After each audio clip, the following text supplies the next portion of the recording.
কাল থেকে বন্ধ হচ্ছে মালয়েশিয়া শ্রম বাজার। টিকিট জটিলতায় শেষ দিনে আটকে আছে ৩০,০০০-এর বেশি কর্মীর মালয়েশিয়া যাত্রা। দেশটির সরকারের সিদ্ধান্ত ও টিকিটের দাম বাড়ার পাশাপাশি অপর্যাপ্ততায় বিপাকে পড়েছেন প্রবাসী কর্মীরা।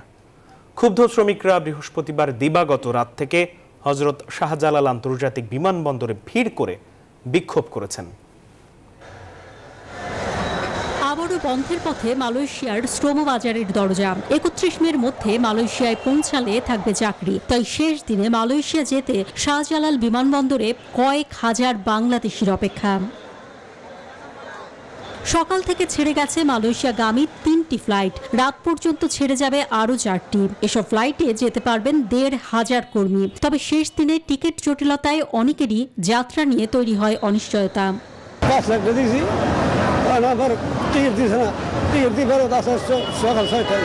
সকাল ৮টায় আসছি, ৮:৩০ আসছি, এখন পর্যন্ত আমাদের এজেন্ট আমাদের সাথে দেখা করেনি।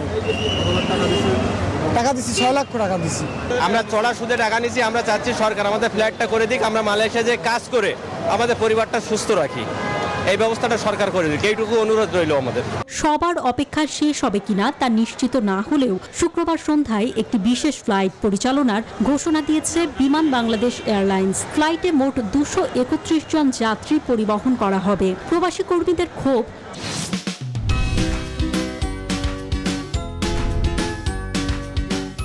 সিন্ডিকেট করেই বিমান ভাড়া বাড়ানো হচ্ছে। মালয়েশিয়া যাওয়ার জন্য এই ২ বছর ভুগতেছি। আজকে কালকে প্রতিদিন অফিসে যাই, প্রতিদিনই করে অফিসে যাই, কাজ হয় না। আমাদের কথা ছিল ৫ লাখ টাকা, পরে এসে বলতেছে এখন টিকিটের দাম বাড়তি, আপনাদের আরো টাকা বাড়তি দিতে হবে। ১৫ বছরে ৩ দফায় মালয়েশিয়ায় বাংলাদেশের শ্রমবাজার বন্ধ হয়েছে। প্রতিবারই শ্রমিক পাঠানোর ক্ষেত্রে সামনে এসেছে চক্র বা সিন্ডিকেট। কাউকে বলে দেওয়া যায় না যে অমুক তারিখের মধ্যে ঢুকতে হবে। মূলত ভিসার মেয়াদ যতদিন থাকে ততদিনই কিন্তু কর্মীদের যাওয়ার কথা, কিন্তু আসলে মালয়েশিয়া বাংলাদেশ থেকে কর্মী নেওয়ার ক্ষেত্রে যেটা করে সেটা হচ্ছে দুর্বৃত্তকরণ, সেটা হচ্ছে সিন্ডিকেট। এই একটি সিন্ডিকেট বছরের পর বছর ধরে এই বাজারের দুর্বৃত্তকরণ করে চলেছে, কিন্তু কখনোই না মালয়েশিয়ার সরকার বা বাংলাদেশের সরকার তাদেরকে বিচারের আওতায় আনতে পেরেছে। বর্তমানে প্রায় ৪০,০০০ কর্মীর বাংলাদেশ থেকে বহির্গমন ছাড়পত্র ইস্যু হয়েছে।